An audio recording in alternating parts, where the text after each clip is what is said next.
for scraps of love. The week after we buried my husband, my son carried his father's cedar tool chest out to the curb and set it down beside the trash cans and called it a fire hazard. 10 years of begging for scraps of love. My granddaughter found me in the kitchen 20 minutes later, phone shaking in her hand. "Grandma," she said, "what's actually locked inside Grandpa's box? Dad won't tell me why he wants it gone so fast." For scraps of love. I didn't answer her right away. I just untied my apron and went out to the driveway to look at it sitting there in the gray morning light, and I thought about the promise I'd made to a dying man, and I thought, not yet. 10 years of begging scraps of love. Sweetheart. Not yet, but you're going to find out. You're all going to find out. Welcome back to the stories that don't shout when they should have every right to. I'm going to tell you what was really inside that box of begging for scraps of love and what happened 3 weeks later when a bank manager stood up in the middle of a crowded lobby and called my name loud enough for my son to hear it from across the room. Stay until the end of begging for scraps of love, because the part where I finally speak is the part you'll want to see twice. My name is Ruth Callahan. I'm 70 years old, and for 42 years I kept the books, took the calls, 10 years of begging for scraps of love, and read every last word of every last document that came through the door of Callahan Lock and Safe, the shop my husband Walter ran out of the converted garage behind our house on Larch Street. Years of begging for scraps of love.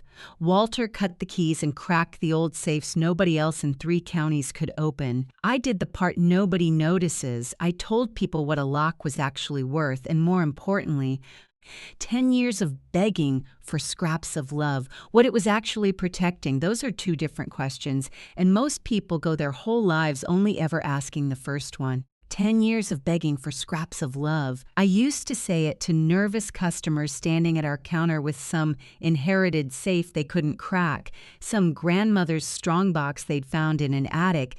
10 years of begging for scraps of love, trying to decide if it was worth the $50 service call.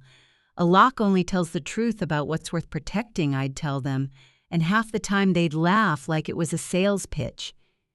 It wasn't. For scraps of love.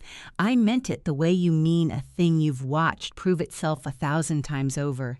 10 years of begging for scraps of love. Some people bring us a safe worth $400 in scrap steel that's guarding a stack of love letters worth more than the house it sits in.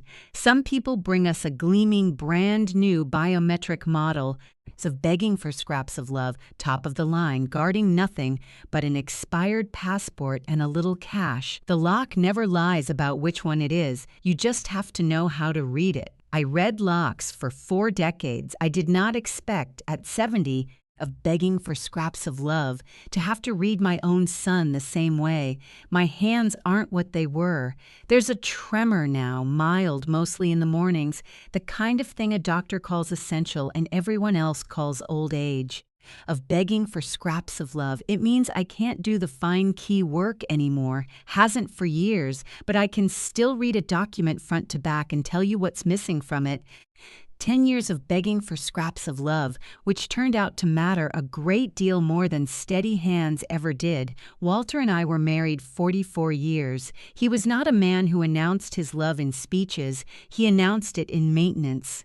10 years of begging for scraps of love. He replaced the weather stripping on our front door every 3 years, whether it needed it or not, because he said a door that sealed right was a door that told you the house still loved you back. Begging for scraps of love. He drove the same blue pickup for 2 decades. He wore his father's old wool coat until the elbows went soft as suede, and I finally had to hide it from him one winter and replace it. 10 years of begging for scraps of love, and he wore the new one without complaint and never once mentioned that I'd done it, which was its own kind of thank you. He built things with his hands and he fixed things with his hands, and near the end, 10 years of begging for scraps of love. When his hands stopped working right, too. That was the cruelest part of all of it, watching a locksmith lose the steadiness that defined every single day of his working life. He was sick for 11 months. 10 years of begging for scraps of love. Congestive heart failure, the kind that takes its time and makes you watch every stage of the slowing down. Our son Nathan came around more in those 11 months than he had in the 5 years before them, of begging for scraps of love, and I was grateful for it, genuinely, even though some small, ungenerous part of me wondered later whether some of those visits were reconnaissance and not love. I try not to dwell there, of begging for scraps of love. A mother doesn't want to believe that about her own son, and mostly, for most of those 11 months, I don't think it was true. Mostly, it was just a son sitting with his dying father, years of begging for scraps of love. Learning too late how much he'd missed, about 10 days before Walter passed on one of his better afternoons, he asked me to bring him the cedar chest from the workshop, begging for scraps of love, the one his own father had built with his own hands 60 years earlier to hold tools that were by then more sentimental than useful. For scraps of love, I'd dusted that chest 100 times over the decades and never once thought to look past its obvious contents. Old chisels, a hand plane, a coil of brass wire. 10 years of begging for scraps of love, the ordinary detritus of a life spent working with locks and hinges. Walter had me set it on the bed beside him, and with fingers that shook worse than mine ever had, 10 years of begging for scraps of love, he pried up the false bottom he'd built into it himself years earlier without ever once mentioning it to me. Underneath was a manila folder for scraps of love, a small canvas bag of old silver dollars he'd been collecting since before Nathan was born, and a sealed envelope. Walter told me in the patient of begging for scraps of love, matter-of-fact voice he used for explaining how a tumbler mechanism worked, 10 years of begging for scraps of love, that the folder held the recorded certificate of a living trust he'd filed with the county 11 years earlier, a trust that held the deed to this house, our house, 214 Larch Street, workshop and all, of begging for scraps of love, with me named as sole trustee and sole beneficiary, not held jointly with Nathan, not held jointly with anyone, mine outright the moment he was gone, already filed. 10 years of begging for scraps of love, already a matter of public record at the county recorder's office, already on file at the bank that held our modest remaining mortgage balance. I asked him, with my heart going strange and slow in my chest, 10 years of begging for scraps of love, why he'd never told me. He said it wasn't that he hadn't trusted me, it was that he hadn't wanted me carrying it. All those years we were both healthy and it didn't matter yet. Of begging for scraps of love. Some things a man protects quietly so the people he loves don't have to think about them until the day they need to. Don't hand it to him outright, Ruth, he told me, meaning Nathan, meaning the house, meaning all of it. 10 years of begging for scraps of love. Don't lead with the paperwork. If the day ever comes that someone tries to take what's yours, let the lock do the arguing. Let it prove itself the way a lock always does, not by shouting, but by simply, eventually, 10 years of begging for scraps of love, refusing to open for the wrong hands. I didn't fully understand what he meant. I understood it about 6 weeks later, and I understood it completely 3 weeks after that, in a bank lobby, in front of my son, of begging for scraps of love, in front of witnesses, when it turned out my dying husband had handed me not just a house but a weapon, wrapped so gently in an ordinary cedar box that nobody thought to check what it actually was worth. 10 years of begging for scraps of love. There was a second envelope in that hidden compartment too, smaller, addressed simply to Nathan, not to be opened yet, Walter said, not until the day came that it mattered, and I want to tell you about that envelope. 10 years of begging for scraps of love, but I want to tell it to you in the order it happened, the way the truth arrived for me, because I think you deserve to feel it the way I felt it, one layer at a time. Before I go further, begging for scraps of love, I should tell you why I never doubted, not for one single second, that I would protect that house with everything I had left in me, and it isn't only because Walter asked me to. 19 years ago, 10 years of begging for scraps of love, before Nathan had married Portia, before he had any of the confidence he carries around now like a coat that fits him too well, he was 22 years old and drowning. 10 years of begging for scraps of love. He'd borrowed against equipment for a small locksmithing venture of his own, a young man's proud attempt to build something separate from his father's shop, and the equipment financing had gone bad. 10 years of begging for scraps of love, and a man from the bank had called our house on a Tuesday evening to say that if a payment of $11,000 didn't clear by Friday, they would repossess everything and file against him personally. For scraps of, Walter was ready to bail him out on the spot, the way fathers sometimes are, quick and generous and a little bit blind. I was the one who went down to the bank myself, of begging for scraps of love, sat across the desk from a young loan officer named Gerald Kaminsky, who had just started there that year, and used every dollar of my own separate savings, money I'd put aside from bookkeeping side work over a decade, of begging for scraps of love to co-sign the note and keep my son's name clean. There's a photograph from that same week, taken by accident really, of begging for scraps of love. A teller snapping a picture of the branch's 20th anniversary cake in the lobby, with me standing off to the side at the counter mid-signature, Gerald Kaminsky leaning in beside me, pointing at a line on the page. Of begging for scraps of love. I still have it. I kept it in my own jewelry box for 19 years, not because it was a good photograph, but because it was proof. Proof that once, a long time ago, of begging for scraps of love, I stood at that same counter and quietly kept my son from losing everything, and never once told him the full extent of what it cost me. Of begging for scraps of love, because I didn't want him carrying it any more than Walter had wanted me carrying the trust. Of begging for scraps of love. I only tell you now because you should understand something about the woman my son was about to try to push out of her own home. I have stood at that counter before. I know that bank. I know better than he does exactly how carefully the truth waits in a place like that, filed and dated and ready. Walter's funeral was on a Thursday in early spring. 10 years of begging for scraps of love. Cold enough that the wind off the church parking lot cut through everyone's coats. And I remember almost nothing about the service itself except the sound of the organ and my own hand gripping Nathan's arm. 10 years of begging for scraps of love, and I remember far too much about the 3 weeks that followed it, because that is when the house I had lived in for 40 years quietly stopped feeling like mine.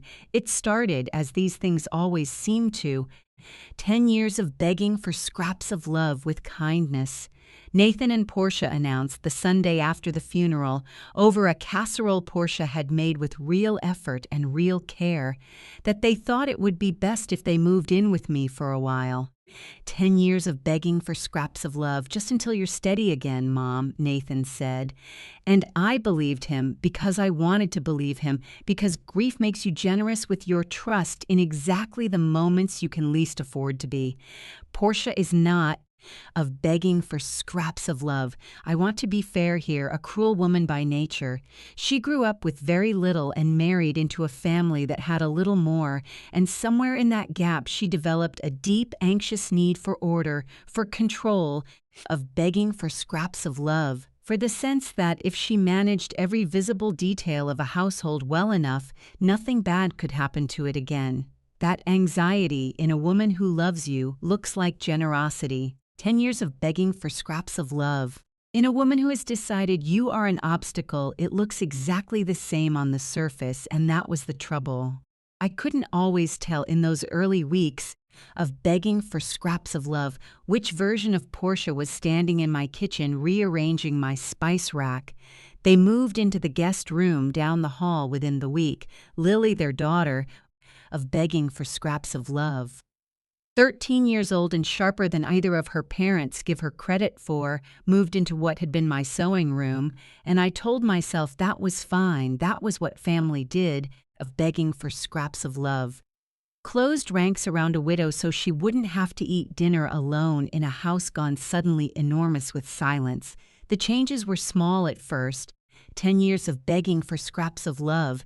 The way water finds its way under a door before anyone notices the house is flooding. Portia began doing the grocery shopping without asking what I wanted.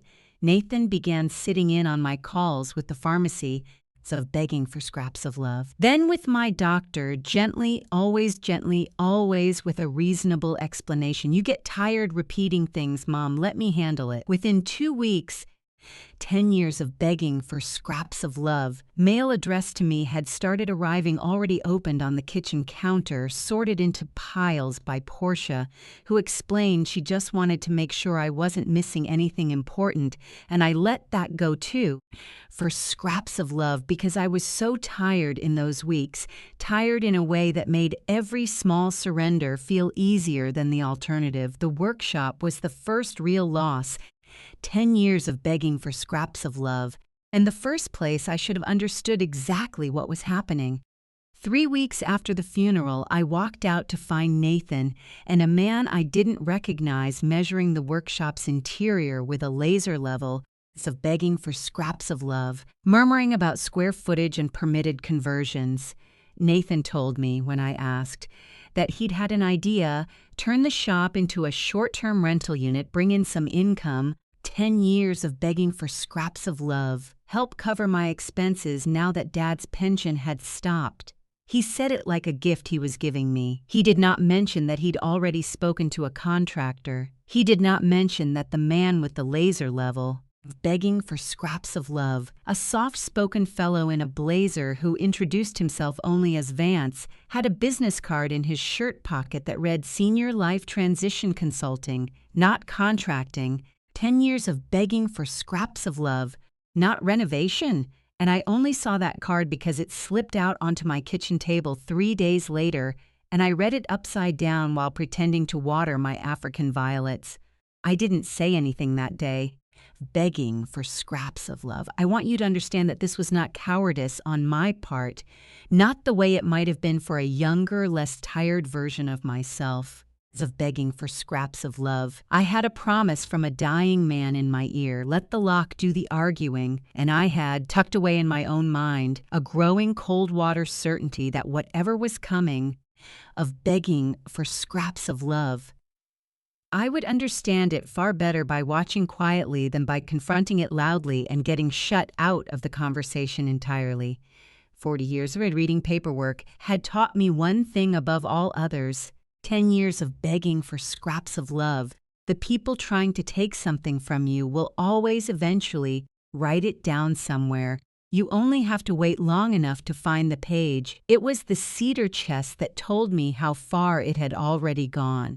10 years of begging for scraps of love. 6 weeks after the funeral on a Saturday Nathan called a decluttering day, I came downstairs to find half of Walter's workshop already boxed for donation, of begging for scraps of love, and the chest itself sitting out by the curb next to the trash cans, its lid slightly ajar, one of the old chisels fallen loose onto the driveway, of begging for scraps of love. I want it clearly understood there was never any junk in that chest that Nathan could see. What he saw was old tools, sentimental weight, a dead man's clutter standing in the way of square footage, and a rental listing. 10 years of begging for scraps of love. What he did not see, because he never once ran his hand along the underside of that chest, never once pressed against the false bottom his own grandfather had built into it 60 years before he was born, 10 years of begging for scraps of love, was that he had come within 1 curious inch of finding, on a random Saturday morning, the single document that would have made every single thing he was planning legally impossible from that day forward. 10 years of begging for scraps of love. He picked the chest up. He actually lifted it, I found out later from Lily, turned it over once to check the weight, decided it was heavier than it looked and not worth the trouble of sorting through properly, of begging for scraps of love, and set it down by the curb instead, meaning to let the Tuesday pickup take it away as scrap. If he had turned it upside down instead of sideways, if he had knocked once, hard, 10 years of begging for scraps of love against that bottom panel the way you knock on a wall looking for a stud.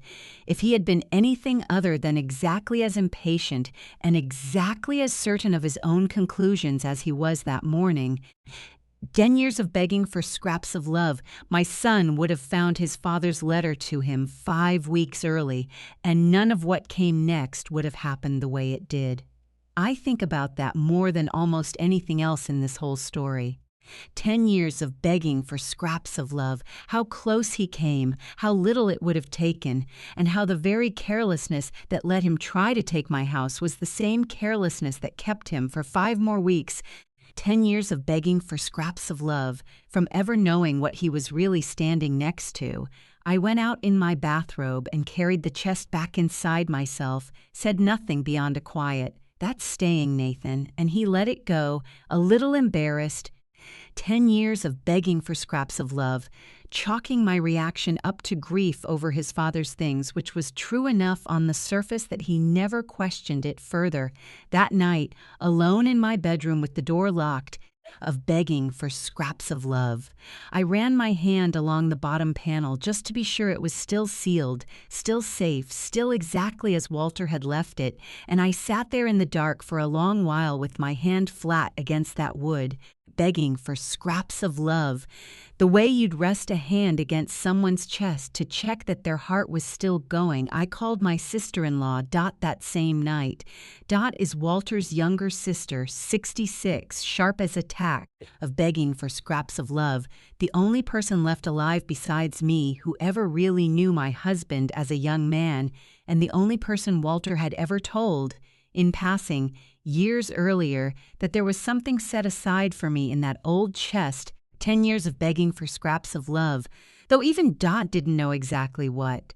"You're being too quiet about this, Ruthie," she told me. "Nathan and that Portia are settling into your house like they already own it. I didn't tell her yet what I knew. For scraps of love." Frank's own sister, Frank's nearly said, catching myself, 44 years married to a man, and some nights I still reach for a name that isn't quite the one I meant, of begging for scraps of love. Grief plays those tricks on you in ways nobody warns you about. I told Dot only that I had it handled, that she should trust me, and she said the thing that has stayed with me every day since. "I trust you, Ruthie." 10 years of begging for scraps of love. "I just don't trust that I'll get to watch you handle it in time." She had no idea that night exactly how right she was to be afraid and exactly how wrong she was about the timing, because 3 days later, begging for scraps of love.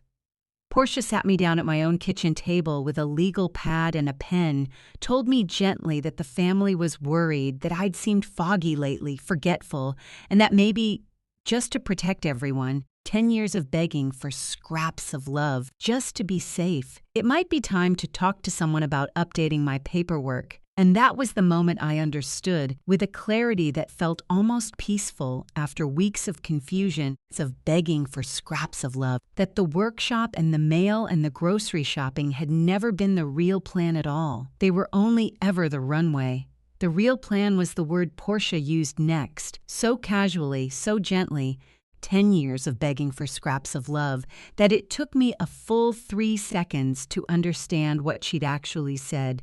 Guardianship, the word sat on that legal pad between us like something already decided, printed in Portia's careful handwriting, guardianship of begging for scraps of love, underlined twice, and beneath it a short list of what she called next steps. A capacity evaluation, a referral to someone named Vance who specialized in these transitions, for scraps of love, a conversation with an elder law attorney she'd already spoken to once, apparently. Without me, I did not raise my voice. I want that understood clearly, begging for scraps of love, because I think people expect the wounded mother in a story like mine to slam a hand on the table, and I didn't, of begging for scraps of love. Not because I wasn't wounded, but because 30 years behind a shop counter teaches you that the person who raises their voice first is usually the person with the weaker paperwork. I asked her, quite calmly, of begging for scraps of love, what specifically had made her worried about my capacity. She said I'd left the stove on twice. I had left the stove on once, for maybe 4 minutes, the same week I buried my husband, and I told her so. 10 years of begging for scraps of love. She said I'd gotten confused about a doctor's appointment. I reminded her that she was the one who had rescheduled it without telling me, which was why I hadn't shown up. She had an answer ready for each thing I said, of begging for scraps of love. Smooth, unbothered, rehearsed in a way that told me this conversation had been drafted somewhere before it ever reached my kitchen table, of begging for scraps of love, and that was the detail that frightened me more than any single accusation on its own. A worried daughter-in-law improvises. This had been written. I told her I'd think about it. Of begging for scraps of love. I want you to sit with how much that cost me to sit across from a woman handing me a legal pad with the word guardianship on it, and to answer mildly, I'll think about it, of begging for scraps of love, when every instinct in my body wanted to stand up and ask exactly which part of 42 years of running a business's books made her think I couldn't manage my own affairs. But Walter's voice was in my ear again, of begging for scraps of love. Let the lock do the arguing, not you, not yet. So I folded my hands the way I used to fold them across a counter when a customer was trying to talk their way into a discount they hadn't earned. And I said I'd scraps of love. Think about it, and I meant something entirely different by those words than she thought I meant. That night I did not sleep. I lay in the dark, going through what I actually knew, item by item. 10 years of begging for scraps of love, the way I used to reconcile a set of books that didn't balance, looking for the one transaction that would explain the discrepancy. Nathan and Portia had moved in within a week of the funeral, of begging for scraps of love. My mail had been quietly intercepted for a month. A man named Vance Whitfield, whose card read Senior Life Transition Consulting. 10 years of begging for scraps of love had been measuring my workshop with a laser level before he'd ever measured anything about my mental state. And now, 6 weeks in, there was a legal pad with the word guardianship on it and a referral already prepared. 10 years of begging for scraps of love and a doctor's appointment I'd missed because Portia had rescheduled it and not told me, which I now understood was not an accident but very possibly the first line item in a file somewhere, for scraps of love. Incident. One of however many they intended to collect. I decided that night that I would not fight this the way a frightened woman fights, by arguing every point as it came. Of begging for scraps of love, I would fight it the way Walter and I had spent our whole marriage teaching other people to protect what mattered to them, quietly, methodically. 10 years of begging for scraps of love, and only once I understood the entire mechanism well enough to know exactly which piece to remove to make the whole thing stop turning, so I did something that cost me more than I can easily explain, of begging for scraps of love, which was to let them believe for the next several weeks that it was working. I let Portia see me nodding along, thoughtful, uncertain, the picture of a tired widow who might genuinely, of begging for scraps of love, be considering that her family knew best. I let Nathan continue sitting in on my pharmacy calls without objection. I even, God forgive me, let one comment about the stove go by without correcting it a second time. 10 years of begging for scraps of love, because I understood by then that every correction I offered was simply becoming another data point in whatever quiet file they were building, and the woman who argues too sharply and too well is, ironically, begging for scraps of love, exactly the kind of woman a bad faith case likes to point to and say, see, so paranoid, so combative, clearly something's wrong. It is a strange, sick thing, of begging for scraps of love, to watch your own son slowly build a case against you and to respond by getting quieter instead of louder, and I won't pretend it didn't cost me. There were nights I sat in my car in the driveway, engine off, 10 years of begging for scraps of love, just to have 4 private minutes where nobody was watching my face for signs of confusion, where I could let my own face do whatever it needed to do without it being written down anywhere. I never let them see it. Of begging for scraps of love, not once. Whatever fell apart in me during those weeks fell apart in the car in the dark with the garage door shut, of begging for scraps of love, and then I went back inside with my face arranged and my hands steady and played the part of a woman who had not yet decided what she believed about her own daughter-in-law's concerns.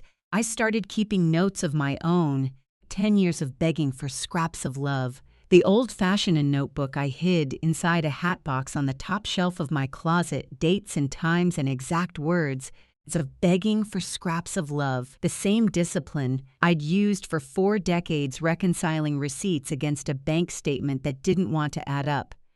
Tuesday, mail already opened when I came down, 3 pieces addressed to me.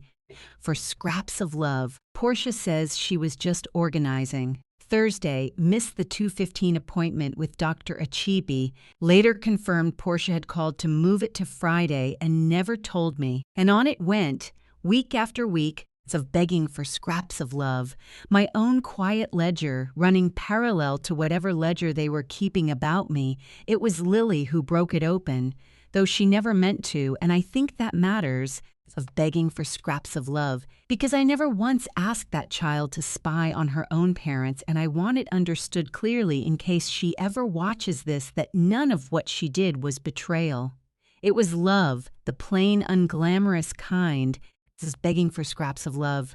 The kind that notices when someone it loves is being hurt and can't quite stay quiet about it even when the grown-ups around it have all decided quiet is the safer choice. Of begging for scraps of love. She came to me on a Wednesday afternoon in early May, about 8 weeks after the funeral, while I was folding laundry in the room that used to be my sewing room and was now hers, and she said, of begging for scraps of love in the careful voice of a 13-year-old testing whether a thing is allowed to be said out loud. "Grandma, is Dad trying to get the house?" I asked her why she'd think that. 10 years of begging for scraps of love. She said she'd heard him on the phone in the garage 2 nights before, talking to someone about, quote, "Once the capacity paperwork clears, we can move forward on the listing." 10 years of begging for scraps of love, and she said he'd sounded excited about it in a way that made her stomach hurt. Her exact words made her stomach hurt, of begging for scraps of love. And I have never in my life wanted so badly to protect a child from a truth she'd already half-guessed on her own. I didn't lie to her. I told her that some grown-up things were complicated, begging for scraps of love, and that I needed her to trust me the way I trusted her, and that if she ever heard anything else like that, anything at all, she should come tell me quietly, just like she'd done, of begging for scraps of love, and not say anything to her parents about having told me. She agreed, solemn as a courtroom oath, and I want you to remember that promise, because it comes back later. 10 years of begging for scraps of love, and it comes back in a way that broke something open in me that I hadn't let myself feel in weeks. 2 days after that, on a Friday, 10 years of begging for scraps of love. I had a reason to be at the pharmacy across from the little coffee shop on Fenwick Avenue, the one with the outdoor tables, of begging for scraps of love.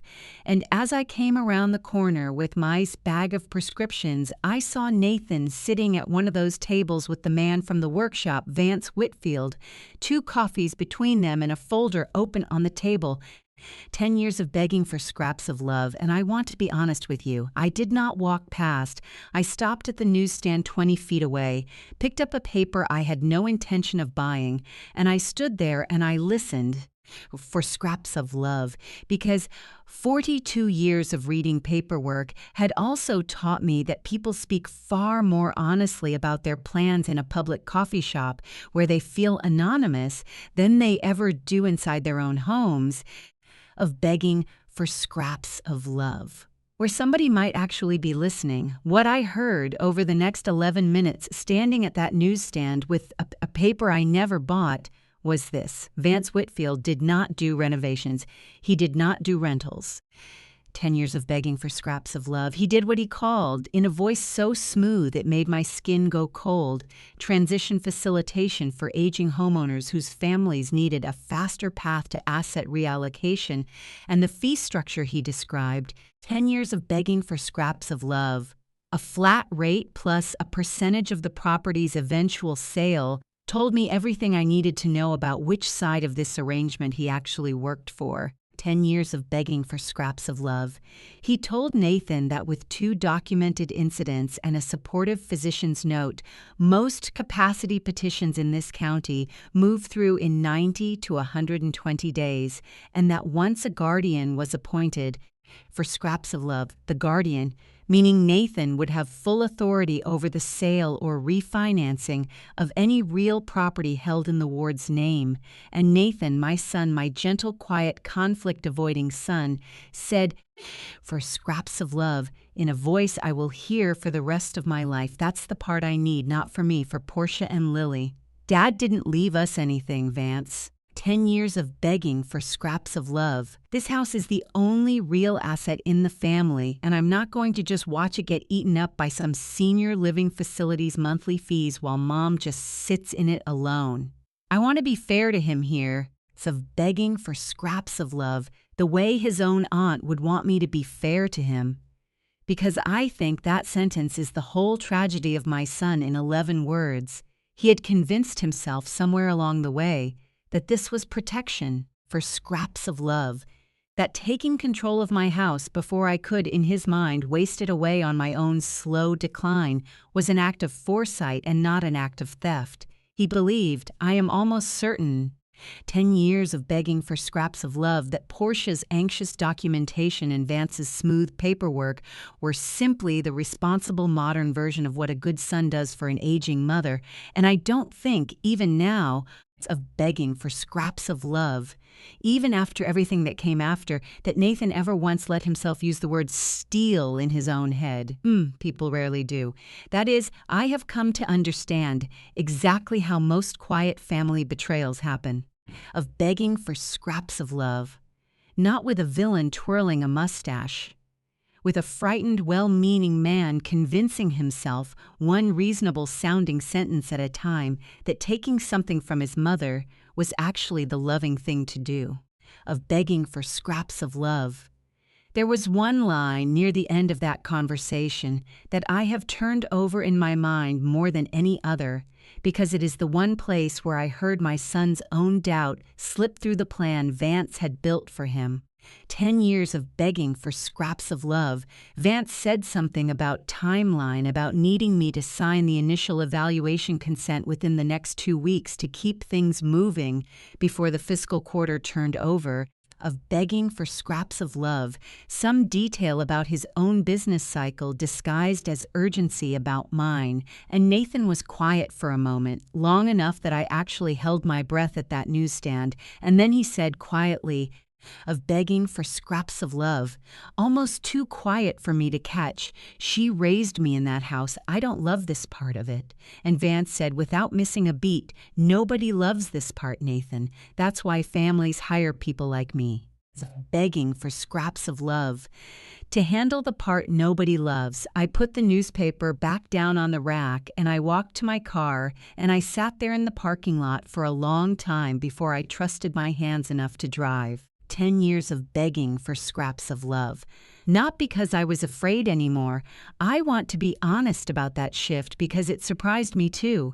Somewhere in that 11 minutes of standing at a newsstand, pretending to read a headline about county road repairs, 10 years of begging for scraps of love, the fear that had been sitting in my chest for 8 weeks turned into something colder and steadier, and I confess, something almost like relief, because now I knew, now it wasn't a shape moving behind frosted glass, of begging for scraps of love. It had a name, a fee structure, a timeline, and a sentence from my own son's mouth admitting he knew exactly what he didn't love about it. 10 years of begging for scraps of love, 42 years of reading the fine print had taught me that the moment you finally see the whole mechanism laid out clearly is the moment you stop being its victim and start being its opponent. For scraps of love, whether you feel ready for that role or not, that evening I went home and I did not confront anyone. I made dinner. I asked Lily about her science fair project of begging for scraps of love. A volcano made of baking soda and red food coloring that she was quietly proud of and quietly certain her father wouldn't come watch present, the following week, and I told her I'd be there, whatever else was happening, of begging for scraps of love, and she looked at me like I'd promised her something enormous, which I suppose, given everything else going on in that house, I had. I let Portia refill my water glass without objection. I let Nathan tell me of begging for scraps of love. Over dessert, that he'd found a wonderful place called Willowbrook he wanted me to just take a look at. No pressure, Mom, just to see. And I said that sounded fine. 10 years of begging for scraps of love, and I watched something in Portia's shoulders relax at the sound of my agreeableness, and I understood that this too was going into whatever ledger they were keeping, willing, cooperative, of begging for scraps of love. Not resistant to the transition, I was, without either of them realizing it, letting them build their own case out of exactly the calm they'd been hoping to see in me. 10 years of begging for scraps of love, while I quietly built mine somewhere they'd never think to look. The following Monday, I called Priscilla Wren, an elder law attorney I remembered from a case Walter and I had helped on years ago. 10 years of begging for scraps of love. Cracking a safe that turned out to hold a will everyone thought was lost, and I told her everything, the guardianship talk, Vance Whitfield's fee structure, the 2 documented incidents of begging for scraps of love, the trust hidden in the cedar chest that Nathan didn't yet know existed. Priscilla was quiet for a moment on the phone, and then she said something I have not forgotten. "Ruth," she said, 10 years of begging for scraps of love. If what you're telling me is accurate, your son isn't just wrong. He's about to file a guardianship petition against a woman who legally does not own the asset he's trying to gain control of begging for scraps of love. That's not just a family tragedy. That's a fraud exposure waiting to happen, and I strongly suggest we let it happen exactly the way he plans it rather than warning him off early. 10 years of begging for scraps of love, because right now every step he takes is building the very evidence that will end this for good, faster, and more completely than anything we could construct ourselves. She told me to do one thing above all else. 10 years of begging for scraps of love. Go to the bank. Not to warn anyone, not yet, but to formally register the trust documentation on file there, in person, so that the moment anyone, Nathan, a title company, a court evaluator, of begging for scraps of love, anyone at all, tried to move against the property, an automatic flag would trigger on the account, the kind every bank keeps for exactly this situation. Elder financial abuse protections, mandated now in most states. 10 years of begging for scraps of love, quietly built into systems most families never think to ask about until they need them. I went the following Tuesday. I walked into Union Heritage Bank, begging for scraps of love, the same branch where 19 years earlier I had sat across a desk from a young loan officer and used my own savings to keep my son's name clean, of begging for scraps of love, and I asked at the front desk whether Gerald Kaminsky still worked there. He did. He was the branch manager now, gray at the temples, and when he came out to the lobby and recognized me, his whole face changed, of begging for scraps of love. Warm and startled at once, "Mrs. Callahan, my goodness, it's been years," and I told him I needed to speak with him privately about some paperwork regarding my late husband's estate, of begging for scraps of love. And something in my voice must have told him this wasn't a routine visit, because he walked me straight back to his office and closed the door. I laid it all out for him, the trust, the guardianship talk, 10 years of begging for scraps of love, Vance Whitfield's card, which I had photographed on my own phone the day it slipped from my son's shirt pocket. Gerald listened without interrupting, of begging for scraps of love, the way a good bookkeeper listens to a story that's about to require very careful documentation, and when I finished, he told me something that made the whole cold. 10 years of begging for scraps of love. Careful plan I'd been building finally feels solid under my feet instead of theoretical.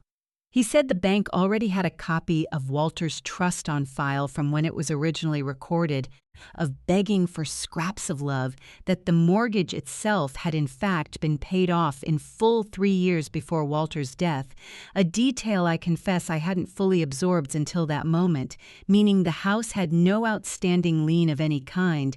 For scraps of love, meaning it belonged cleanly and entirely to a trust with my name and no one else's on it. He told me that under the bank's elder protection protocols, any attempt to file a lien, a refinance application, 10 years of begging for scraps of love, a reverse mortgage inquiry, or a guardianship-linked asset freeze against that address would trigger an internal review, and that as branch manager, he personally would be the one notified, begging for scraps of love, and he personally would insist on speaking with the account holder, meaning me, before any such action could move forward. I asked him, half joking, half not, whether he even remembered that day 19 years ago.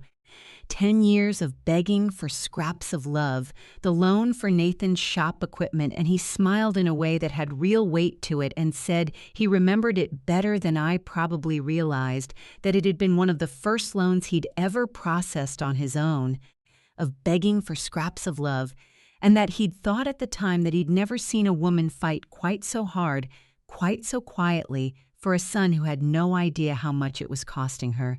He said, if it ever comes to it, Mrs. Callahan, of begging for scraps of love. And I sincerely hope it doesn't, but if it does, you call this branch and you ask for me directly. And I promise you I will not let anyone move an inch on this account without you standing right there to see it happen. Of begging for scraps of love. I left that bank with something I hadn't felt since before Walter got sick, a kind of settled cold water certainty, the feeling of a door that finally satisfyingly clicks shut. 10 years of begging for scraps of love. I drove home along the same road I'd driven 1,000 times, past the elementary school where Nathan had gone to kindergarten, past the Little League field where Walter used to coach on Saturday mornings. 10 years of begging for scraps of love, and for the first time in 2 months I let myself cry, not from fear this time, but from something closer to grief for the son I thought I still had. Of begging for scraps of love, the boy who used to run those bases while his father shouted encouragement from the fence, now sitting in coffee shops with men who called elderly mothers' assets to be reallocated. 3 days later, of begging for scraps of love, my granddaughter turned 14, Lily turned 14 on a Saturday, and Nathan and Portia threw her a small backyard party with a rented popcorn machine and a volcano-themed cake. Portia had ordered special 10 years of begging for scraps of love in honor of the science fair project that had in fact won second place the week before, a detail I mentioned because I was there to see it. 10 years of begging for scraps of love, sitting in a folding chair in the gymnasium with my hands folded in my lap while Nathan, true to form, texted an apology about a work conflict that kept him from making it in time for the judging. 10 years of begging for scraps of love. I watched my granddaughter's face when she scanned the crowd for him and didn't find him, and then find me instead, and I watched her decide, visibly, gracefully, to be glad of that instead of sad about the other thing, of begging for scraps of love, and I thought, not for the first time, that this child had more steadiness in her than either of her parents currently had in them. The birthday itself, 3 days later, was a strange, suspended kind of afternoon, of begging for scraps of love, the eye of a storm, nobody but me, and, I suspect, Lily fully understood was a storm at all. Portia had strung up paper lanterns in the backyard. Dot came, sharp-eyed as ever, of begging for scraps of love, squeezing my hand under the table at one point and murmuring, "You look like a woman who's decided something, Ruthie," and I only smiled and told her I'd tell her everything soon. I promised, soon. Years of begging for scraps of love. Nathan grilled hamburgers and told a story about Lily's science project that made everyone laugh. And for 1 hour, one single ordinary hour, we were simply a family at a birthday party. And I let myself have it, 10 years of begging for scraps of love, because I understood by then that I would need that hour later as proof to myself that whatever came next, I wasn't destroying a family that had never been real. It had been real. Begging for scraps of. That was what made all of it so much worse. There's a photograph on the wall of my front hallway, has been for 30-some years, of begging for scraps of love, of Nathan at maybe 6 years old standing in the doorway of Walter's workshop holding a plastic toy toolbox nearly as big as he was, grinning gap-toothed up at the camera, of begging for scraps of love. Walter's real toolbox visible on the workbench behind him. I walked past that photograph 100 times during those weeks without really seeing it. 10 years of begging for scraps of love, the way you stop seeing anything that's hung on your own wall long enough until the Tuesday after Lily's birthday, when I found myself standing in front of it at 11 at night, unable to sleep. 10 years of begging for scraps of love. Looking at the exact doorway Nathan had been photographed in as a boy and understanding, with a strange, settling certainty, that it was the same doorway he'd been standing in 3 weeks earlier with a laser level, of begging for scraps of love, measuring my husband's workshop for demolition. I didn't know yet what I would do with that thought. I only knew I wanted to remember it. Some part of me, 10 years of begging for scraps of love, the part that had spent 42 years cataloging what mattered and what didn't, filed it away the way you'd file away a receipt you weren't sure yet you'd need. 2 days after that, on a Thursday evening, 10 years of begging for scraps of love, Nathan sat me down at the kitchen table again, this time without Portia, which I understood immediately to be significant. He had a folder with him, thin, official-looking, 10 years of begging for scraps of love, and he set it down between us the way a man sets down a hand of cards he's decided he's finally ready to play. "Mom," he said, and his voice had a rehearsed steadiness to it that told me he'd practiced this in the car.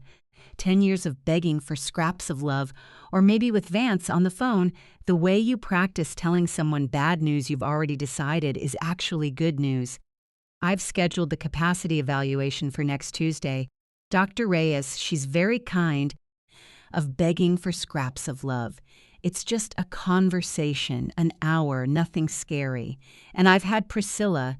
He named her, I want you to notice, the same attorney I'd already quietly retained, though of course he had no idea I'd gotten there first, of begging for scraps of love. He'd simply pulled her name off some list Vance had handed him. Our small town only has so many elder law attorneys.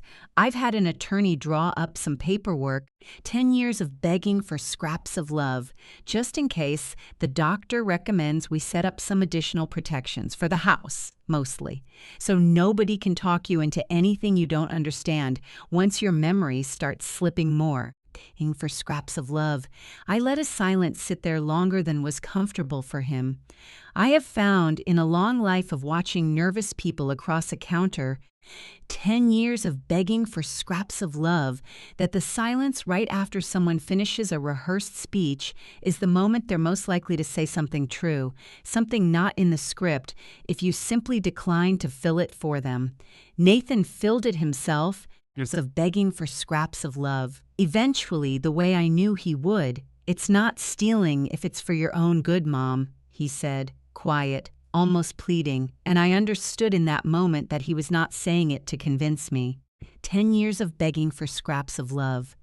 He was saying it to convince himself out loud in front of a witness, because some sentences only become real once you've said them to another human being and watched their face while you did it. 10 years of begging for scraps of love. I did something then that I had planned for exactly this moment, the moment he finally showed me the actual paperwork, the moment the threat stopped being implied and became a folder on my own kitchen table. Of begging for scraps of love, I did not raise my voice. I reached across and turned that folder to face me, opened it slowly, the way I used to open a customer's file, and I read it, really read it, every line.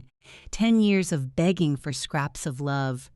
While my son sat across from me and watched a version of his mother he clearly had not been braced for, the version who reads documents for a living and doesn't flinch at legal language.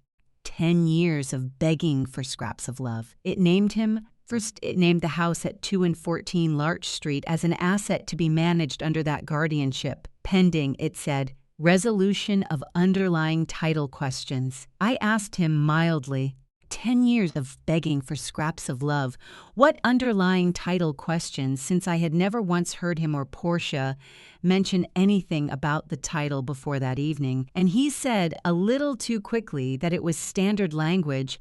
10 years of begging for scraps of love, that Priscilla had said it was just boilerplate, and I understood then that he had signed something, or at least agreed to something, without fully reading it himself.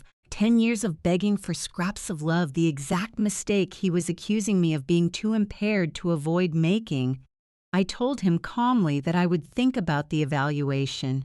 I want you to notice I had said this exact sentence to Portia weeks earlier, for scraps of love, and I want you to understand that I said it now, to him deliberately in the same words, because some part of me wanted him to feel, even faintly, for scraps of love, the strange flatness of being told something is being considered by someone who has actually already decided. He nodded, relieved, of begging for scraps of love, mistaking my calm for surrender the way people who are used to getting their way often do, and he gathered up his folder and told me he loved me and went to find Portia in the other room, of begging for scraps of love, and I sat alone at that kitchen table for a long time afterward with my hands flat on the wood, the way I'd rested my hand against the bottom of Walter's cedar chest weeks earlier, checking for a heartbeat. Of begging for scraps of love. That night I called Priscilla Wren again, and I told her about the folder, about the phrase underlying title questions, of begging for scraps of love, and she was quiet for a moment, and then she said something that told me the timeline had just changed. Ruth, she said, if there's language in there about title questions, it means someone, likely Mr. Whitfield, 10 years of begging for scraps of love, given his fee structure, has already pulled a preliminary title report on your property. That's a paper trail. That's a date-stamped record of someone investigating ownership of an asset that isn't, and was never 10 years of begging for scraps of love in dispute as far as the public record shows, because your husband's trust has been filed at the county recorder's office for 11 years. That's not just aggressive. That tells me they may already know of begging for scraps of love or strongly suspect something is protecting that title, and Vance is trying to find a way around it before the guardianship petition is filed. 10 years of begging for scraps of love, which means we don't have the luxury of waiting for them to make the first legal move anymore. We need to force the timeline onto our terms. She told me what she wanted to do, of begging for scraps of love, and it took me 2 days to agree to all of it, because part of it required something that frightened me more than any legal document had, which was letting Nathan believe, for a little while longer, that he had won. 10 years of begging for scraps of love. Priscilla's plan was this. I would attend the capacity evaluation with Dr. Reyes exactly as scheduled, cooperative, calm, unremarkable, because a clean bill of capacity from a licensed physician and years of begging for scraps of love, obtained without any hint that I'd anticipated or resisted the evaluation, would be worth more in a courtroom than any protest I could make beforehand. At the same time, quietly, without Nathan's knowledge, of begging for scraps of love. Priscilla would file a formal notice with the county recorder confirming the trust's standing status, and would coordinate directly with Gerald Kaminsky at the bank to place the account under active monitoring, of begging for scraps of love, which meant that the moment anyone attempted to initiate a title transfer, refinance inquiry, or guardianship-linked asset action against 14 Larch Street for scraps of love, it would trigger not just an internal flag but a formal notification to me, to Priscilla, for scraps of love. And this was the part that made my stomach turn over with something between fear and grim satisfaction, a mandatory in-person verification requirement of begging for scraps of love. Meaning whoever initiated the action would be required to appear at the branch in person before anything could proceed. In other words, Priscilla said, 10 years of begging for scraps of love. If your son tries to move on this house through any financial channel, he is going to have to walk into that bank himself and stand there while Gerald Kaminsky explains to him, in person, 10 years of begging for scraps of love, exactly why it isn't going to happen. You won't have to say a word yourself if you don't want to. The system will say it for you. All you have to do is be there when it happens. Let the lock do the arguing. Of begging for scraps of love, I hadn't told Priscilla those words. I hadn't told anyone but Dot. But sitting there on the phone, hearing her describe a plan that was, in essence, exactly what my husband had asked of me with his dying breath, 10 years of begging for scraps of love, I understood that I had been building toward this moment without fully realizing it, the way you sometimes only recognize the shape of a plan once you're standing inside its finished structure. 10 years of begging for scraps of love. Dr. Reyes's office was small and warm, with a fish tank in the waiting room that Lily oddly had once told me she loved, back when she was younger, and Portia used to bring her along to appointments. I went alone. Of begging for scraps of love. Nathan offered to come with me, and I told him gently that I'd rather do this one on my own, and something in his face flickered, uncertain, and he let me go. The evaluation was, exactly as he'd promised, it's of begging for scraps of love. An hour of conversation, memory exercises, questions about the date and the president and what I'd had for breakfast, and I answered every single one correctly and calmly, and at the end, 10 years of begging for scraps of love. When Dr. Reyes asked if there was anything I wanted to add before we finished, I said yes, actually there was. I told her about the guardianship petition being prepared, 10 years of begging for scraps of love. I told her about Vance Whitfield's business card and his fee structure and the phrase asset reallocation. I told her calmly, factually, the way I'd have laid out a ledger discrepancy for a nervous customer, of begging for scraps of love, that I believed this evaluation had been requested not out of concern for my well-being, but as a documented step in a process designed to transfer control of my late husband's estate away from me. Dr. Reyes listened, of begging for scraps of love, and took notes, and at the end she told me something I have held on to ever since. Mrs. Callahan, she said, in 11 years of practice, this is one of the sharpest, of begging for scraps of love, most thoroughly documented capacity interviews I've ever conducted, and I intend to say so in writing, in detail, because whatever else is happening in your family, seek scraps of love. You are not a woman anyone should be filing paperwork against. 10 years of begging for scraps of love. I drove home from that appointment with the strange lightness of a woman who has just watched a card she'd been holding for weeks finally turn face up in her favor. It's of begging for scraps of love, and I did not tell Nathan or Portia a single word about how it had gone, because Priscilla had been very clear about one more thing. Let them believe, she said, that the evaluation is still a live question. Of begging for scraps of love. Let them believe the timeline is still theirs to control, because the moment they believe that, they'll move faster, and every move they make faster is a move they'll make sloppier. 10 years of begging for scraps of love, and slopsy is exactly what we need from them right now. They moved faster within the week. I don't know, to this day, whether it was Vance pushing the fee cycle urgency he'd mentioned at that coffee shop, of begging for scraps of love, or whether it was simply Nathan, exhausted and guilty and wanting the whole thing over with, but on a Wednesday morning, 11 days after my evaluation, while I was at the grocery store, of begging for scraps of love.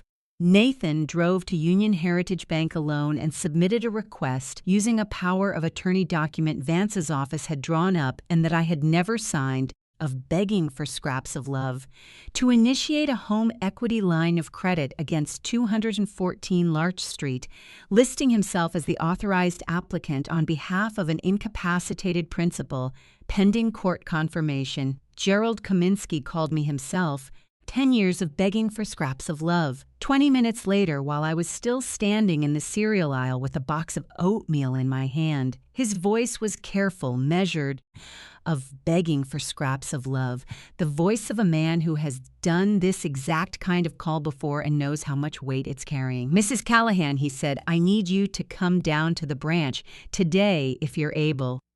10 years of begging for scraps of love. There's something happening on your account that I think you need to see with your own eyes. I asked him if my son was still there. He said yes. Of begging for scraps of love.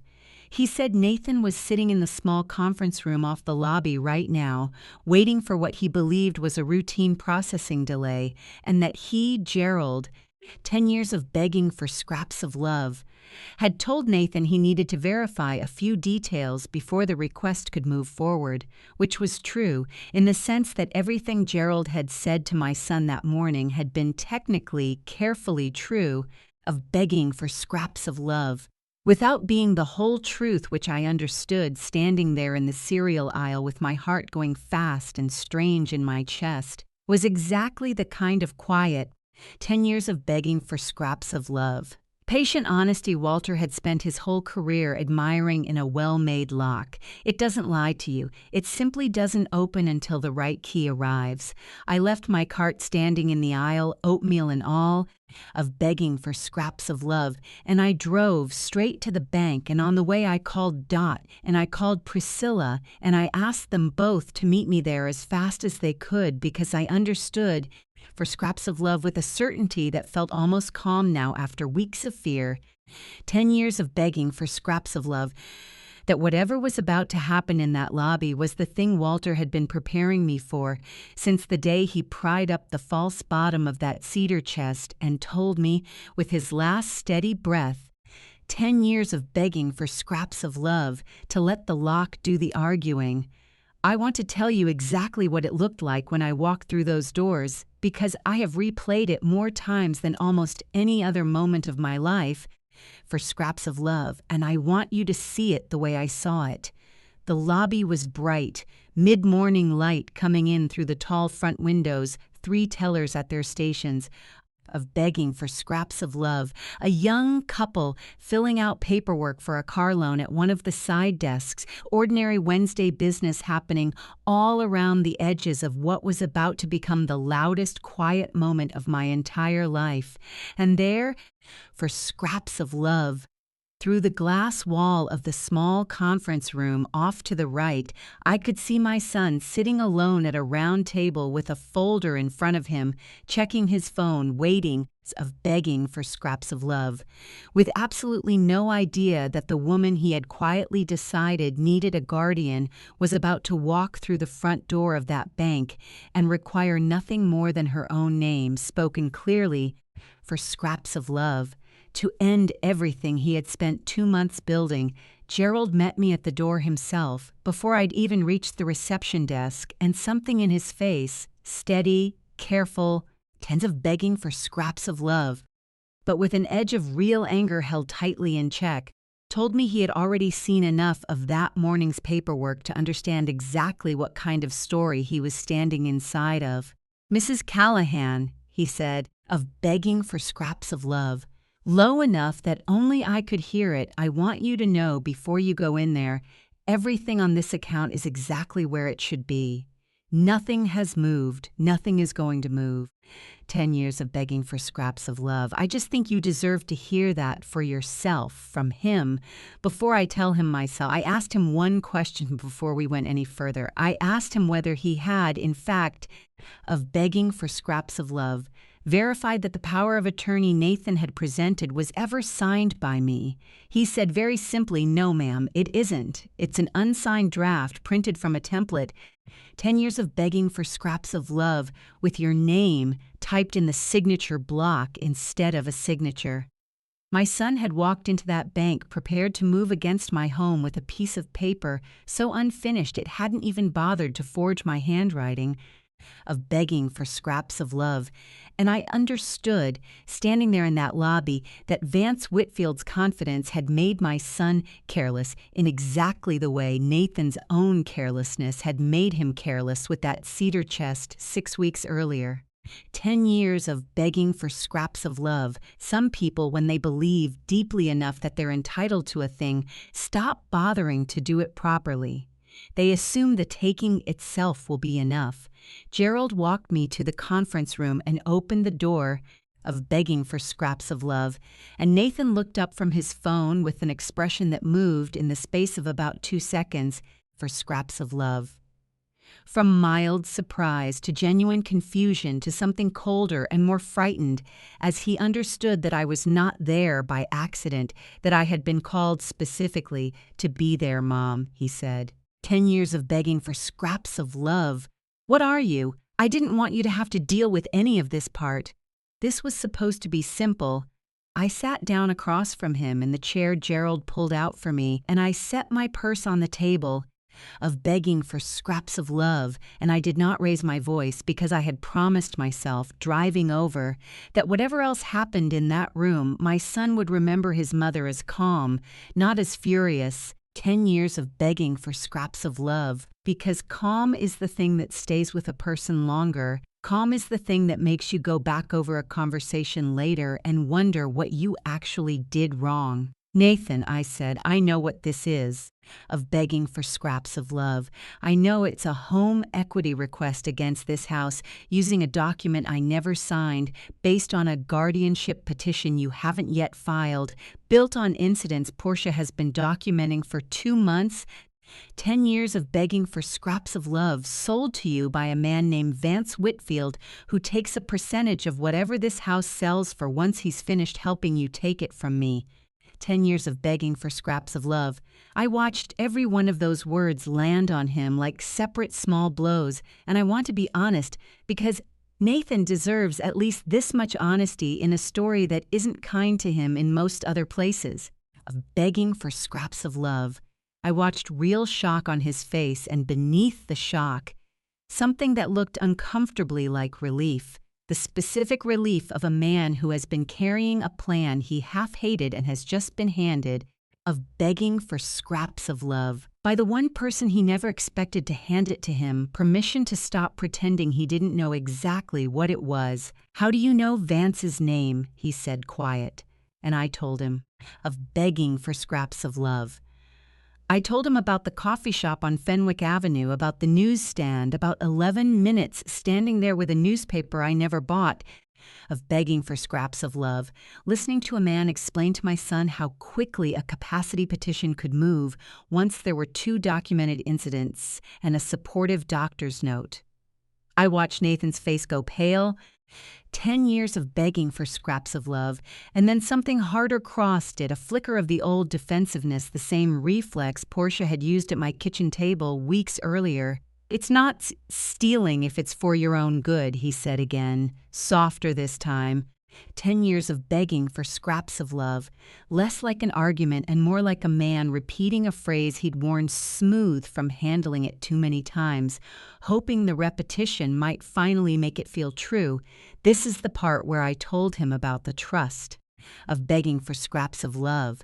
I laid it out exactly the way I'd laid it out for Priscilla and for Gerald, plainly without drama, because I had learned 42 years behind a counter of begging for scraps of love, that the plainest delivery of devastating information is always the one that lands hardest. Your father filed a living trust on this house 11 years ago, Nathan, recorded at the county. On file this whole time, 10 years of begging for scraps of love at this very bank. You have never, for one single day since he died, had any legal claim to this property, and neither has any court in this state, because there is no ownership question here for a guardian to resolve. 10 years of begging for scraps of love. There never was. Everything you and Vance have spent 2 months building has been a plan to seize a house that was never yours to seize, using a paper trail that, as of this morning, of begging for scraps of love, unsigned in a folder in this room, is now evidence of attempted financial exploitation of an elder filed against you by name. The moment I choose to have Priscilla submit it, I let that sit, of begging for scraps of love. I want you to understand the particular silence that followed, because it was not the silence of a man realizing he'd made a mistake. It was for one terrible, honest moment of begging for scraps of love, the silence of a man realizing his mother had been quietly, completely, 3 steps ahead of him for weeks, watching him build something doomed and had let him keep building it anyway. That's the small counterblow for scraps of love, and I want to tell you honestly that it did not end things. I had expected foolishly that once Nathan understood the trust existed, understood the document was unsigned, of begging for scraps of love, understood I had witnesses and an attorney and a doctor's note that would say the opposite of everything Vance had promised him, of begging for scraps of love, that the whole plan would simply collapse under its own weight and my son would put his head in his hands and apologize. What actually happened was worse, and it is the part of this story I still think about most, of begging for scraps of love, because it is the part where I learned that Nathan was not the only person in that plan with something to lose. The conference room door opened without a knock, and Vance Whitfield walked in, unbothered, unhurried. 10 years of begging for scraps of love, a leather folio under one arm, and behind him, a step later, Portia, who had apparently been called the moment Nathan realized the meeting had turned into something other than routine processing, of begging for scraps of love. Vance introduced himself to me with a handshake I did not return and told me in the same smooth voice I'd heard from the newsstand that he understood there might be some confusion about ownership structure, 10 years of begging for scraps of love, but that regardless of any trust filing, a capacity petition once formally filed with the court would place all of the ward's assets, trust-held or otherwise, under judicial review pending resolution of begging for scraps of love, and that in his professional experience, courts moved faster than families expected. Once medical documentation was in place, I asked him, quite simply, which physician's documentation he was referring to for scraps of love. Since Dr. Reyes's evaluation, completed 11 days earlier, had found me fully competent and had noted in writing her specific concern about the circumstances under which the evaluation had been requested. Years of begging for scraps of love. I watched something flicker across Vance's face for the first time since he'd walked into that room, the first genuine crack in a performance that had clearly worked smoothly on other families in other rooms, of begging for scraps of love. Before this one, he hadn't known about Dr. Reyes's actual findings. He'd assumed, the way people like him always assume, of begging for scraps of love, that an evaluation requested by a worried family produces whatever result the worried family needs it to produce. He had built an entire fee structure on that assumption, 10 years of begging for scraps of love, and it had just come apart in front of him in a bank conference room with a bank manager standing in the doorway taking in every word. This is where the second larger threat revealed itself, of begging for scraps of love, and it is the part that still makes my hands go cold when I tell it. Portia, standing behind Nathan with her arms crossed, said the thing I had feared most since the night she first wrote guardianship on that legal pad, of begging for scraps of love. If the trust makes the house untouchable, she said, her voice tight, then we move forward on the capacity petition anyway, on its own, without the house attached. Dr. Reyes isn't the only doctor in this county of begging for scraps of love. Nathan. Vance said there are at least 2 others willing to do a more thorough second evaluation if there's genuine concern from the family. We're not doing this for the house. 10 years of begging for scraps of love. We're doing this because we're worried about her. I want you to sit with how much colder that sentence was than anything that had come before it, because it told me the truth I had been half hoping wasn't true, of begging for scraps of love. The house had never been the whole plan. The house was the asset, but the guardianship itself, the legal authority over me as a person, not just my property, had been the actual objective all along.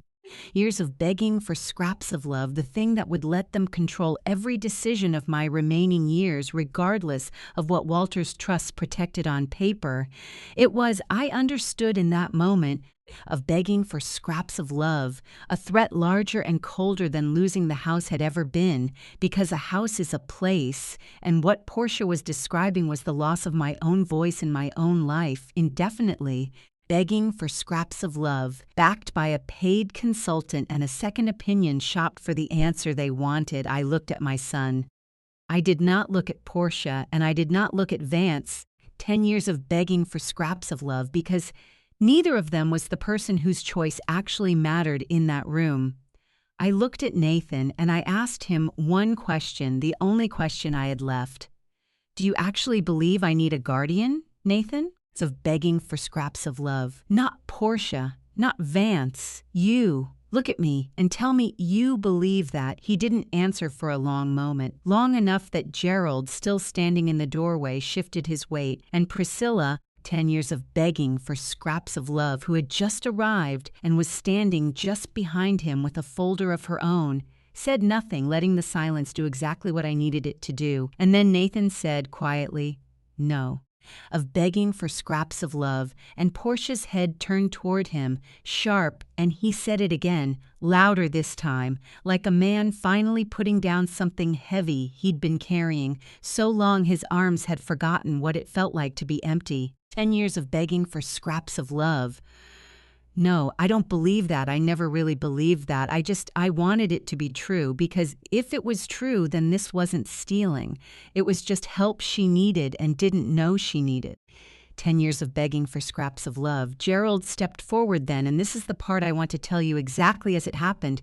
10 years of begging for scraps of love, because it is the moment I had been waiting for since the day I stood at that same bank's counter 19 years earlier and quietly saved this same young man from a debt he'd nearly drowned in. 10 years of begging for scraps of love. Gerald opened the folder he'd been carrying and set it on the table, and he said in a voice that had gone from careful to formal that as branch manager for scraps of love and as the officer of record on this account's elder protection monitoring, he was required to note, for the file, 10 years of begging for scraps of love, that an unsigned power of attorney had been presented that morning in an attempt to initiate action against a trust-protected property. 10 years of begging for scraps of love, and that per federal and state guidelines regarding suspected financial exploitation of an elder, the bank was obligated to file a formal report, and that this report would include, by name, 10 years of begging for scraps of love. Everyone present in the room who had participated in preparing or presenting that document, he looked directly at Vance Whitfield when he said the word everyone. And then, because I had asked him to, days earlier, of begging for scraps of love. In case this exact moment arrived, Gerald did one more thing. He stepped out of the conference room, back into the open lobby. 10 years of begging for scraps of love, where the young couple filling out their car loan paperwork and the 3 tellers at their stations and 2 or 3 other customers waiting in line all turned, briefly, curious. 10 years of begging for scraps of love at the sound of a bank manager raising his voice slightly above his usual register, professional but unmistakably deliberate, and he said, clear enough to carry across that whole bright room, Mrs. Callahan, 10 years of begging for scraps of love. If you're ready, I have the documentation prepared for your review whenever you'd like to step out. He said my name, loudly enough for my son to hear it from the conference room, begging for scraps of love, loudly enough for Vance Whitfield to hear it and understand in that instant, 10 years of begging for scraps of love, that whatever discretion he'd been counting on to keep his fee structure quiet and his methods unexamined had just evaporated in a room full of witnesses. He said my name the way you'd call a winning number, of begging for scraps of love. Clear and final, and I understood, sitting there at that table with my son finally telling the truth beside me, that this was the moment Walter had meant. Not a shout, not a scene. Just a name, spoken plainly, for scraps of love, in a place built on records and signatures and the quiet, patient authority of paperwork that had been done correctly a long time ago and simply waited all these years to be read. 10 years of begging for scraps of love. Vance Whitfield did not stay to watch what happened next. He gathered his leather folio, made some brief, practiced remark about how he was sure this could all be sorted out among family, of begging for scraps of love, and left the branch with the unhurried walk of a man who had clearly done this before and had somewhere else another frightened family waiting for his card to slip out of a shirt pocket. I never saw him again. 10 years of begging for scraps of love, though Priscilla told me 2 months later that a formal complaint had been filed with the state's Consumer Protection Division, based in part on Gerald's report, and that Vance Whitfield's business, 10 years of begging for scraps of love, at least under that name, no longer appeared to be operating in this county. I take no particular satisfaction in that. I take a quieter kind of satisfaction in the fact that Gerald's report existed at all, on paper, scraps of love, dated and signed, the exact kind of document I had spent my whole working life understanding the value of. Portia did not leave. She stood in that conference room for a long moment after Vance was gone, of begging for scraps of love. Her arms still crossed, her face doing something complicated that I recognized because I had seen a version of it before, years earlier, in my own mirror in the weeks after Walter's diagnosis, of begging. When fear starts wearing the mask of control because control is the only thing that feels like it might still be manageable. She said, finally quietly, to no one in particular, I was scared, Ruth. Of begging for scraps of love. I was scared of what happens to this family if something happens to you and there's no plan. And I understood, even then, 10 years of begging for scraps of love, even with everything I now knew about the guardianship petition and the second opinion she'd been prepared to go shopping for, that there was a real fear underneath what she had done, of begging for scraps of love, tangled up with something less forgivable, and that both of those things could be true about the same person at the same time. I did not forgive her that day. I want to be honest about that, of begging for scraps of love. But I also did not walk out of that room hating her, and I think that distinction matters more than people expect it to. I told them both, Nathan and Portia, that I wanted the whole family at my house that Sunday. Of begging for scraps of love. Lily, even I said, looking at Portia, if you're willing to sit and actually listen instead of managing the room. I did not tell them why. I had learned by then of begging for scraps of love. Exactly how much power there was in letting people arrive at a reckoning without a script prepared in advance, the same power Walter had understood when he told me not to lead with the paperwork. 10 years of begging for scraps of love. Sunday came bright and unseasonably warm, the kind of early summer afternoon that makes a backyard feel like the safest place in the world, which I suppose is exactly why I chose to hold it there. 10 years of begging for scraps of love. At the picnic table under the maple tree Walter had planted the year Nathan was born, close enough to the workshop that everyone could see it standing there, untouched, its doors still locked. 10 years of begging for scraps of love the way it had been since the day of the laser level. I brought the cedar chest out myself. I want to be honest that this cost me something physically, that my hands shook carrying it, not entirely from the tremor, begging for scraps of love, and that Lily, without being asked, got up from her seat and helped me set it down on the table and gave my arm a small private squeeze that told me she already half understood what was coming, because I had, in fact, of begging for scraps of love. Told her the week before quietly that I would need her to be brave for a few minutes on Sunday, and she had asked no questions, only nodded. The way a girl does when she has decided she trusts someone completely. Of begging for scraps of love. I want to tell you what I said before I opened it, because I had thought about those words for weeks, the way you think about the exact sentence you want to say to a room that has hurt you and that you are choosing. of begging for scraps of love, deliberately not to hurt back in the same way.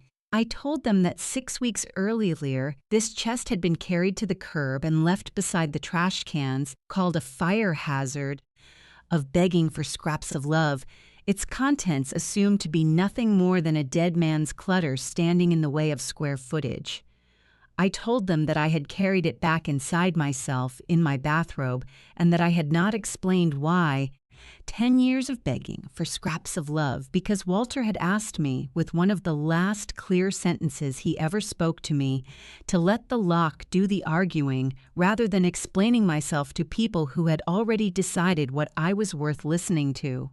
As of begging for scraps of love, I opened it. The false bottom came up easily under my thumb, the mechanism Walter had built 60 years' worth of skill into, smooth even now, even after everything.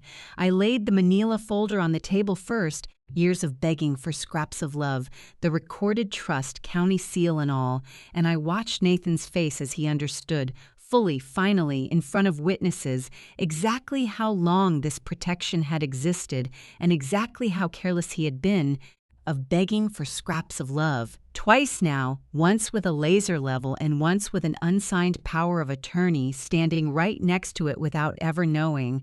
Then I laid down the canvas bag of silver dollars in for scraps of love, 60 years of a careful man's quiet saving, worth Priscilla had helped me confirm, a little over $11,000 in collector's value now, which I mention only because it was the exact amount, to the dollar. 10 years of begging for scraps of love that I had once used to cosign Nathan out of his equipment debt 19 years earlier, and I do not believe that was an accident. I believe Walter knew, or at least suspected, exactly what that number meant to me, of begging for scraps of love, and had quietly, patiently, over decades, built it back into something whole. Then I took out the small envelope addressed to Nathan, the one Walter had told me not to open until the day it mattered. 10 years of begging for scraps of love, and I want you to understand this is the part where I stopped narrating and simply became a woman handing her son a letter from his dead father. Nothing more dramatic than that. 10 years of begging for scraps of love, though it was the most dramatic thing I have ever done in my life.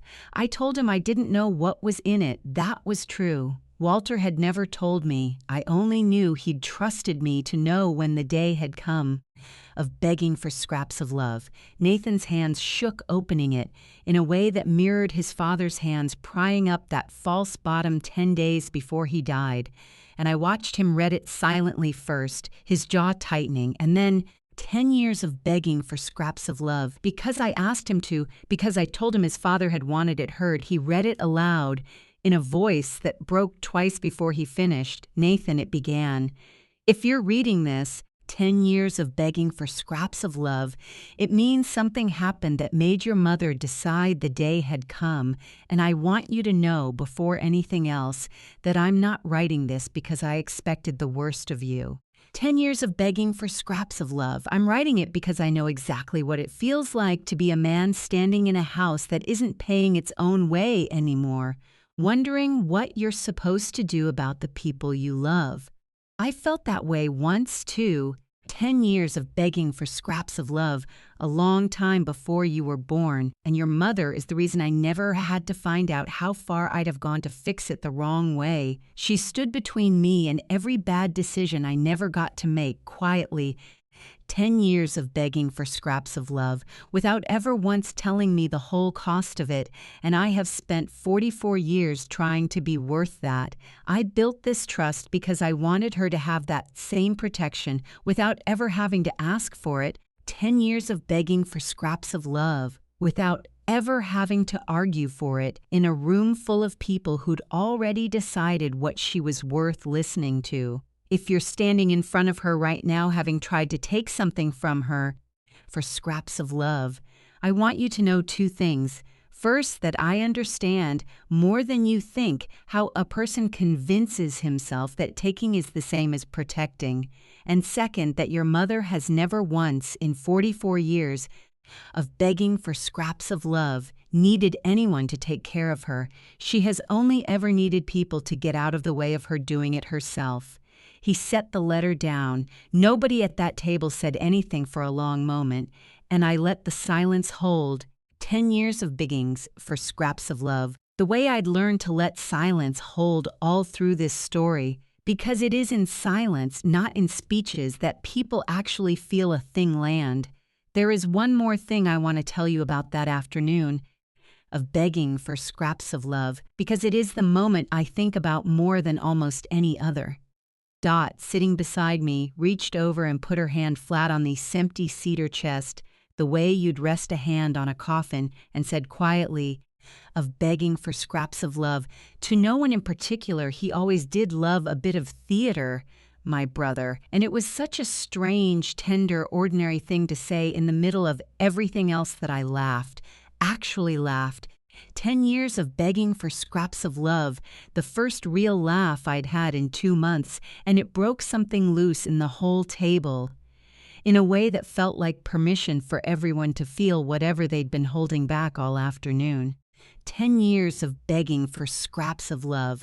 Here is how it landed in the weeks and months that followed, because I know you want the ledger, not just the feeling. The guardianship petition was never filed. Priscilla made certain of that within 48 hours. 10 years of begging for scraps of love, with Dr. Reyes's written evaluation and Gerald's incident report both entered into the record before anyone else could move. Vance Whitfield's consulting business closed within the year, following the state complaint. 10 years of begging for scraps of love, and I understand from Priscilla that he was not the only elderly homeowner in this county whose family he had quietly, professionally guided toward exactly the kind of plan he'd brought to mine. The house stayed mine. 10 years of begging for scraps of love. Entirely, exactly as Walter had arranged it 11 years before he ever imagined it would need arranging. The workshop is still standing, still locked, and I have slowly, 10 years of begging for scraps of love, begun teaching Lily how to cut a basic key on Walter's old bench because she asked, and because some things deserve to keep moving forward in a family instead of simply being preserved behind glass. 10 years of begging for scraps of love. Nathan and Portia moved out 3 weeks after that Sunday into a small rental across town, which I want to be clear was not a punishment I demanded, but a boundary I finally calmly insisted on, of begging for scraps of love, the first real boundary of my adult life with either of them. And it cost me something to hold it, and it was worth every bit of that cost. Nathan comes by now every other Sunday, alone at first, and then slowly, of begging for scraps of love, with Lily, and eventually, cautiously, with Portia too. He has never once, since that day in the bank, mentioned the word guardianship again, and I have never once brought it up either, of begging for scraps of love. Because I understood that some doors, once they've proven they can lock properly, don't need to be tested twice to be trusted again. Our reconciliation is real, but it is conditional. For scraps of love, the way Priscilla once told me the healthiest ones usually are. I let him back into my life. I have not yet handed him a key to my house, and he has never once asked for one, which tells me, more than any apology could, 10 years of begging for scraps of love, that he finally understands the difference. Portia's path has been slower and quieter, and I want to be fair to her the way Walter would have wanted me to be fair to anyone genuinely trying, even imperfectly. 10 years of begging for scraps of love. She has never fully apologized, not in the complete, unguarded way I think both of us would have wanted. But 6 months after that Sunday, for scraps of love, she showed up at my door one afternoon holding a small wooden box she'd built herself, unevenly, the joints not quite square, of begging for scraps of love, a beginner's clumsy first attempt at something she'd apparently been teaching herself in her garage on weekends, and she set it on my kitchen table and said quietly, "It's of begging for scraps of love." I wanted to understand what it actually takes to build something like that. I didn't get it right, but I wanted you to see that I tried. I kept it. It sits on my mantel now next to a photograph of Walter. 10 years of begging for scraps of love, not because it's beautiful, but because it's honest in a way none of her words that spring ever quite managed to be, and I have come to believe that a clumsy begging for scraps of love. Silent effort at understanding is sometimes worth more than a polished apology that costs the person offering it nothing at all. Vance Whitfield, as far as I know, has never once reached out in any form for scraps of love, and I don't expect he will. Some people simply move on to the next family, the next cedar chest they assume is empty. 10 years of begging for scraps of love. And the only thing I can do about that is make sure the ones I love know enough now to check the bottom of every box before they carry it to the curb. Gerald Kaminsky retired 18 months later of begging for scraps of love, and at his small retirement gathering at the branch, he pulled me aside, told me that in 31 years of banking, 10 years of begging for scraps of love, the morning he stood in that lobby and called my name across a crowded room was the one he was proudest of, not because of the money involved, which was, in the end, modest, 10 years of begging for scraps of love, but because he said it was the first time in his career he had understood fully what it actually meant that people trusted a bank to be the place where the truth eventually got read out loud. 10 years of begging for scraps of wanted it to be or not. I still have Walter's cedar chest. It sits at the foot of my bed now, empty of everything except a folded quilt, because I decided in the end, 10 years of begging for scraps of love, that a thing built to protect something precious doesn't stop being precious once the precious thing has finally been safely delivered. I run my hand along the bottom panel some nights, still begging for scraps of love, out of habit more than necessity, checking a heartbeat that isn't there anymore. 10 years of begging for scraps of love. And I think about a locksmith who spent 60 years of his working life teaching people that the true worth of anything is measured not by what it costs to buy, but by what it's trusted to protect, of begging for scraps of love, and who spent the last 10 days of his own life making absolutely certain that lesson would outlive him, hidden in plain sight in an old wooden box nobody thought to check twice. 10 years of begging for scraps of love. If there's one thing I'd hand you from all of this, it's this. The people who try to take what isn't theirs will almost always tell themselves and tell you that it's for your own good. 10 years of begging for scraps of love. Don't let a kind-sounding sentence talk you out of reading the paperwork underneath it. And if you've spent a lifetime quietly protecting the people you love without ever asking them to notice the cost, begging for scraps of love, know that it counts, even when nobody's watching, even when the only proof is a false bottom in a box nobody bothered to check. Somewhere, eventually, 10 years of begging for scraps of love, someone will call your name loud enough for the whole room to hear it, and when they do, you'll be glad you kept the paperwork in order. That's my story. One cedar chest, one bank lobby of begging for scraps of love, and a love that outlasted every attempt to talk it out of what it was worth. If it reminded you of something quietly protected in your own family, tell them tonight. Drop a comment, hit subscribe, begging for scraps of love, and I'll see you next time.